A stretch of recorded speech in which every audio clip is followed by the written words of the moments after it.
How much would you pay for the safe return of a loved one if they were kidnapped, abducted, or even trafficked? Would you pay the ransom and risk going to jail for at least 15 years? Well, according to a report by SBM Intelligence, a leading research consultancy group, the insurgence of kidnapping in Nigeria is at an all-time high, with an average of 13 people abducted each day during the first half of 2021. Although many believe the terrorist group Boko Haram, who abducted 276 Chibok girls and sparked the Bring Back Our Girls global campaign back in 2014, is solely responsible for the recent abductions of students and teachers, but it's actually a gang of what locals call bandits from the northwestern region of the country, seeking financial gain, reportedly extorting 4.9 million from ordinary Nigerian citizens.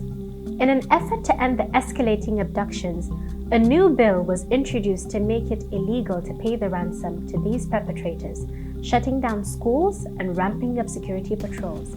But is that enough? We'll discuss this and more on today's edition of Our Voices.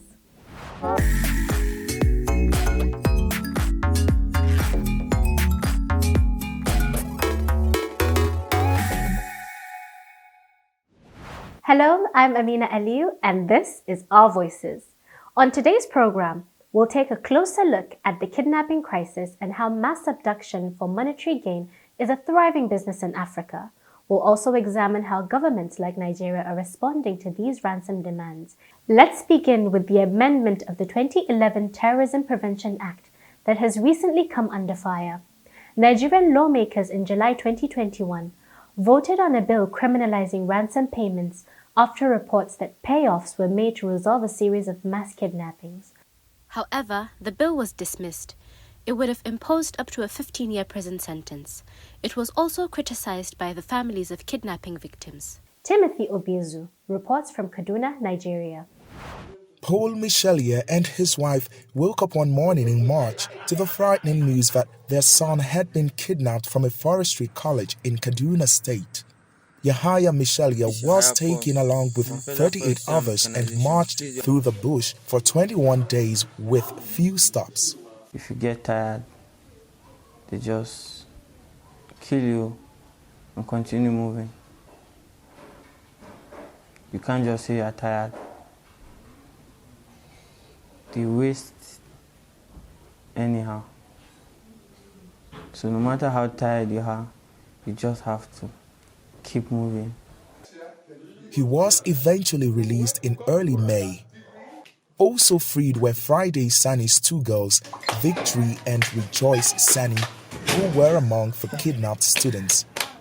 While they were held, their captors contacted school authorities to demand a $1.2 million ransom from the government. When they told us that they don't need our parents' money, we were a bit relieved because we thought that since it's government, we will not stay long there. But the government did not pay, and parents of the kidnapped victims negotiated a ransom. Nigerian authorities strongly opposed these ransom payments, saying it only makes the kidnappers more powerful. Security expert Ebenezer Oyetakin supports the government's bill. It's a very difficult decision, but it is a decision that is worth taking because actually, when you pay this ransom, maybe 500 million, 800 million, you have empowered them to purchase more bazookas, AK-47. It will encourage others who will also want to venture into it. But the parents of kidnapped victims like Friday Sani, who negotiated a ransom for their daughter's release, opposed the bill. It is better I do it, let my children come out and be under the roof of their father, let the government arrest me. Then we meet in court. There is no how we'll fold our hand and watch our children in the bush, and then you tell us anybody who negotiates the life of his child will be persecuted. Armed groups seeking ransoms have increasingly been kidnapping students from northern Nigerian schools. Around 1,000 students are estimated to have been kidnapped in mass raids since December. While most have been freed, the release of those still held by captors is still hanging in the balance. Timothy Obiezu for VOA News, Kaduna, Nigeria.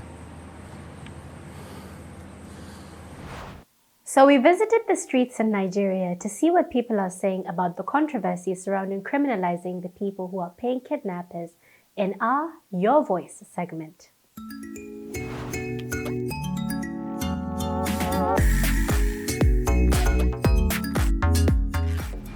Whether legislation or not, I think we have a bad government. So what needs to happen is, if actually this government, the leaders, the people that call themselves the rulers, should be eradicated. Some of them are part of the kidnappers. I think what will work is action.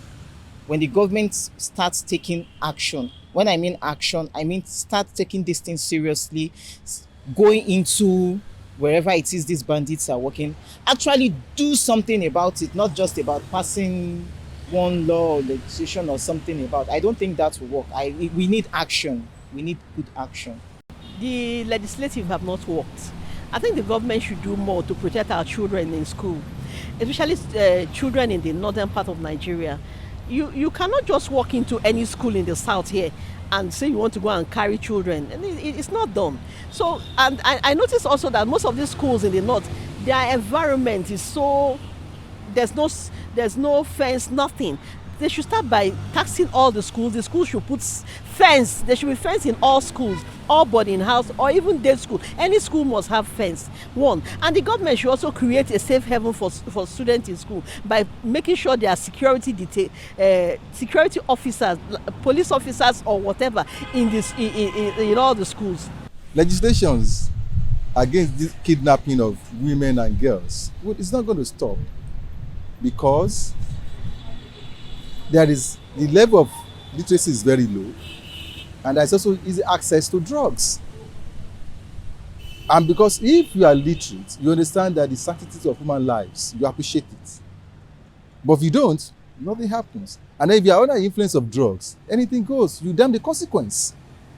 So once you can attach more importance to level of literacy, and then two, ensure that illegal drugs, people don't have access to it. It's time for a break. But first, what do you think about the proposed legislation against relatives paying a ransom to kidnappers? Do you think it will curb the abductions? Share your views on our social media platforms. We are on Facebook, Instagram, and Twitter. Our handle is at VOA Our Voices. We are also on WhatsApp. Our number is on your screen.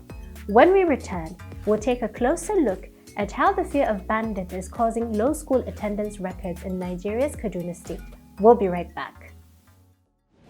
Empowerment and humanity towards a better world. Economic and social progress of every society. Facts and information from key players rather than spectators in politics, business, science and technology.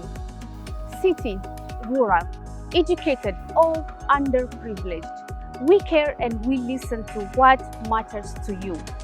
Your voices are our voices. Welcome back. You're watching Our Voices. The practice of kidnapping children from schools initially began in 2014 with the terrorist group Boko Haram, but the tactic is now being used by gangs and bandits since the surge of abductions in December of 2020.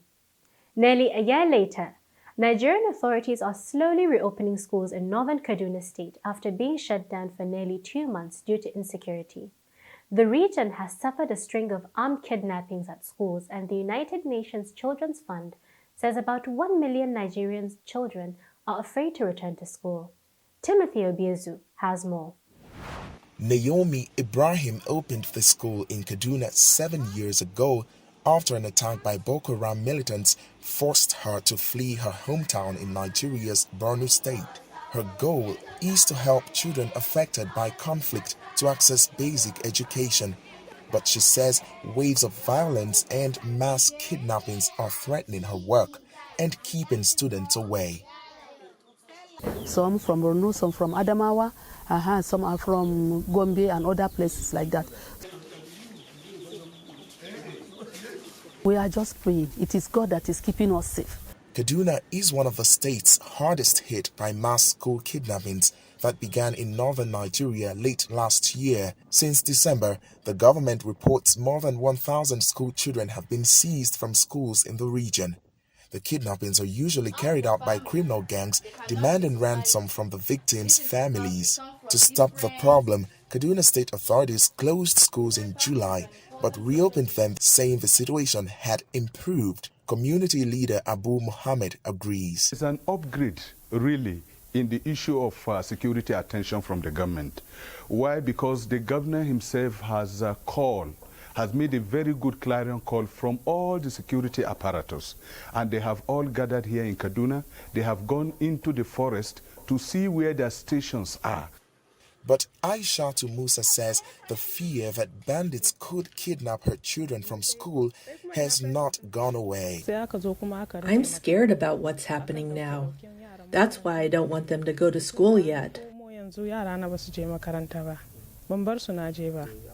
UNICEF estimates 1 million Nigerian children could miss out on education due to security concerns. The agency estimates Nigeria has the greatest number of out-of-school children in the world, about 13.2 million. The actual figure could be even higher, says Nigeria's UNICEF education manager, Rudra Sahur. In the months of May, June and July, there are regular attacks, particularly in the north central and northwest region. Okay, and as a precautionary measure, nearly 11,000 schools closed during that time. Okay, and if you see, no doubt those schools are closed for a brief duration, and all these schools are open now. But still, the fear as well as the apprehension on the mind of parents is there. For now, schools like this one run by Naomi Ibrahim will carry on with classes, despite uncertainty about whether it is safe to do so. Timothy Obiezu for VOA News, Abuja. With kidnappings and violent attacks rampant in northern Nigeria, some civilians have grown impatient with security forces and have taken up arms. VOA's Haruna Shehu has the details from Kaduna. Auwal checks his guns as he prepares for another night of security patrol. He and other young men have been doing this for months. They are part of a volunteer youth patrol trying to protect their community from armed gangs, which are kidnapping civilians. We are not naming the town or giving the real names of volunteers for security reasons. I have decided to arm myself with these guns to protect my family because the government has failed to keep us safe. Aliyu, who is leading a patrol team on this night, says there is no option but to carry a weapon. This has become necessary to keep our families safe. Cattle rustlers and kidnappers have been terrorizing us. They are killing us too. We can't fold our arms and allow this to continue. Kaduna State is at the epicenter of abductions that have traumatized the country. Kidnapping for ransom has surged since 2020, with almost 2,000 people taken in Kaduna State alone, according to its government. Another 937 were killed in bandit attacks. Nasiru Sani now supports community patrol after kidnappers struck his family compound in December. I was in my room after midnight when I heard noise from the compound. Through the window, I saw 6 people with guns. They shouted, "We are Boko Haram. We will kill you if you don't open the door." They put their guns through my window and started firing into the room. I held one of the guns, but they overpowered me. They shot at me several times. The 40-year-old spoke from the Kaduna hospital where he was treated in January for multiple gunshot wounds. While he was recovering, Sani was also trying to free his pregnant wife. They kidnapped my wife and demanded a ransom of 500,000 naira. We raised the money and sent someone to deliver it, but they abducted the messenger too and asked for more money. Sani's wife finally was released in late February after he paid a total of 1 million naira, more than $2,400. When communities resort to armed civilian patrols, things can go wrong. Bandits killed 4 vigilantes in Kaduna in May. In neighboring Niger State, bandits killed 30 vigilantes in a single incident in June. Neighborhood patrols say they have been getting guns through back channels, especially after a 2019 federal ban on civilian gun ownership. But those guns can be defective. Jafar's handmade gun unexpectedly discharged during patrol, wounding his hand. It is better to sustain this injury than to be kidnapped from my house. Kidnappers may demand a ransom that I cannot afford. In August, the governor of northern Katsina State called for civilians to arm themselves against so-called outlaws. But some security experts say arming civilians escalates problems. In certain instances, there are what I would call community leaders or even militia leaders that are obtaining these weapons and giving it to the people. The consequence of that is that it's further driving the conflict. Armed civilian patrols have been accused of vigilante justice, including summary executions. In Niger State alone, at least 86 people were arbitrarily killed in the first 4 months of the year, according to a cattle breeders association. Fatalities have been reported in other parts of the country too. The federal ban on civilian gun ownership is reinforced by Kaduna state law, says the state's commissioner. It is illegal for you to possess firearms without a license. There is no justification for individuals or citizens to take arms against fellow citizens. If you feel that someone threatens you, what you should do, you should report to security agencies. But many civilians, uncertain that security agents will show up in time to avert danger, favor self-protection over obedience to the law. Haruna Shehu, VOA News, Kaduna, Nigeria. Joining me to discuss the controversy surrounding the kidnapping ransom ban is Kabiru Adamu, chairman of Beacon Security Consulting Firm. He tells us about the challenges that governments face in combating the surge of kidnapping in the country. I began by asking him the reality of the situation on ground. We just did a trend analysis of the different threat elements in Nigeria in 2021. When we picked kidnap for ransom, the total figure for that period, January to December, is about 5,031, thereabout.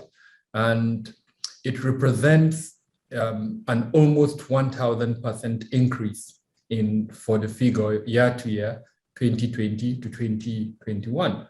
Now, the major perpetrators are gunmen in Nigeria are called bandits. These are gunmen who are outlaws who are usually domiciled inside the forested parts of the states and mainly in northern Nigeria, but also in other parts of Nigeria. Now, these gunmen raid villages and then abduct as many as they can, usually women and sometimes children. And then most times they kill the men. Well, it started from 2020, where they would specifically target schools and then abduct pupils, students from those schools. The other category are criminals who operate because the kidnap for ransom industry, quote unquote, is a low risk and a high yield, high profit activity. They engage in it, target individuals that are considered affluent or that are politically exposed, and then demand for their ransom. Usually this ransom is paid, and then they release their victims. Then you've got a third category that are either merchants for ritualists, or they are ritualists themselves. So they abduct for ritual purposes. And this is more common in the southern half of the country. But also we see an increase just before elections. And as you probably are aware, 2022 in Nigeria is a pre-election year. So that's one type of kidnapping that is likely to increase. What attempts have you seen the government making to curb the situation? Mainly security force actions. So government has deployed the military in virtually every state of the country. That's really the primary way that the security forces are trying to stop that. The police too has two special units. There is an IRT unit, and then there is another tactical unit that has the mandate to stop this abduction. And then, of course, you've got the State Security Service that in Nigeria is popularly called DSS. They are the equivalent of the FBI in the US. they also engage in intelligence gathering and sometimes in law enforcement, measures where they arrest and sometimes attempt to prosecute those that are involved in this kidnapping. So in a nutshell, this is what the government is doing. Unfortunately, however, just like I've explained earlier on, despite these government efforts, we've seen this huge rise in kidnap for ransom incidents in the country. In the last year, the National Assembly attempted to criminalize ransom, which as a consequence spiked protests from everyday citizens. What is your opinion on that issue? Now, in this instance, what the people who are opposed to that, move by the National Assembly is that government has not lived up to its own part of the social contract, which is to provide protection. But now government is now trying to impose a restriction on individuals who have no choice but to pay this ransom.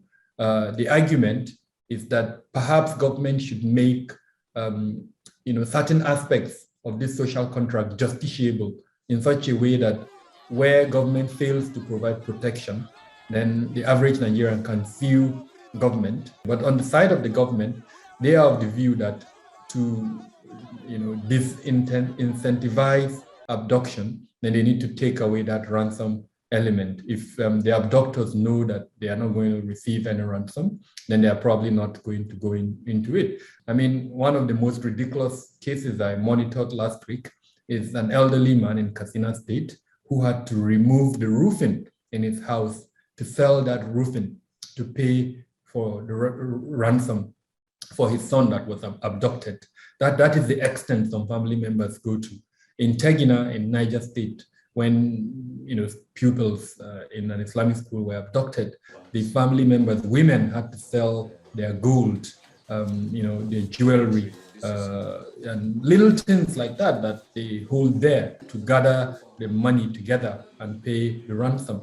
So that it's almost impossible. It sounds utopian if government thinks family love people will not pay ransom for their loved ones to be released.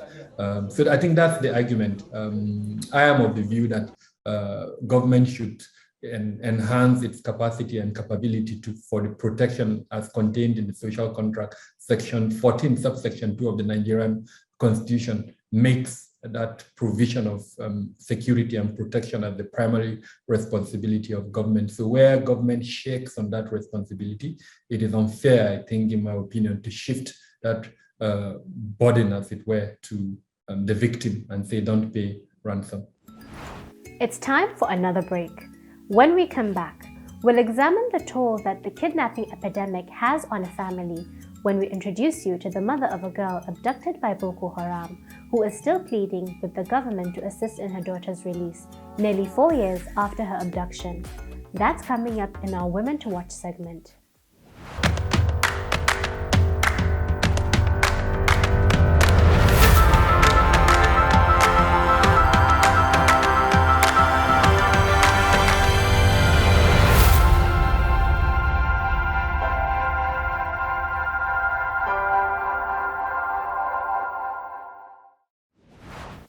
Welcome back. You're watching Our Voices.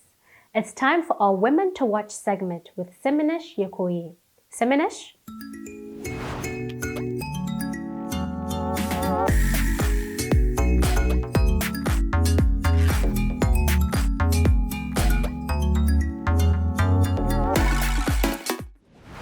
Thanks, Amina, and hello, everyone. I'm happy to bring you this week's Women to Watch segment. Nearly 4 years ago, Boko Haram abducted 110 girls from a school in Dapchi, Nigeria. One girl, Leah'S Sharibu, remains in captivity.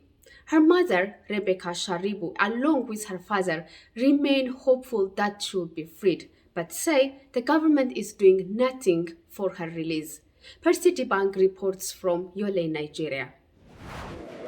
In February 2018, Boko Haram fighters abducted 110 girls from their dormitory at the Government Girls Science and Technical College in Dapchi, located in Nigeria's Yobe State. A month later, the government negotiated the release of most of the girls, but one was left behind. That was Leah'S Sharibu, a Christian schoolgirl aged 14 at the time of her capture. One of the girls who was released said Boko Haram held her back because she refused to convert to Islam. Leah's mother says they are still counting on the promises made by government of President Muhammad Buhari regarding her release. A cikin 'yan mata guda 110. Out of the 110 girls abducted, it's only my daughter that has not been released. Why did he not adopt the same means he used in gaining the release of the others to free my girl? They negotiated for the release of those kidnapped in Katsina State. Why wouldn't they negotiate for my daughter's release? Just one girl. Security expert Lionel Rollins says the government is caught in a bind when it comes to rescuing Leah. The only way, though, they can do that is by offering money. Because we can't go and storm the Sambisa forest and, with a forceful rescue. So you have to give money in return for her, or give up some prisoners in return for Leah.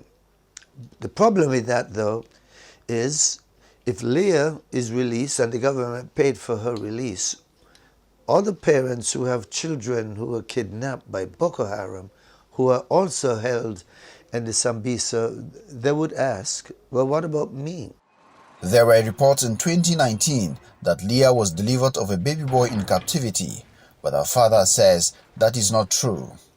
He is calling on President Buhari to ensure Leah's safe return. He has promised several times to the family. He promised the nation, he promised the whole world that his administration will do his possible best to see that my daughter return home safely. So I'm pleading to him, being a father, a grandfather, to do his possible best to see my daughter return home safely. Please, I'm begging him. President Muhammad Buhari had in 2019 said his administration will ensure the release of all persons in captivity of Boko Haram and other terror groups across the country. Boko Haram alone is believed to be holding more than 100 captives, including some of the Chibok girls the group abducted 7 years ago. Percy Dabang for VOA News, Yola, Nigeria. Our thoughts remain with her and her family, and we pray for her safe return. Thank you, Seminish. Over 150 girls have been freed, but the rest remain captive. And that's where we'll end our show this week. Thanks to my colleagues here on Our Voices, and on behalf of everyone at the Voice of America, I'm Amina Aliyu. Until next time, stay safe.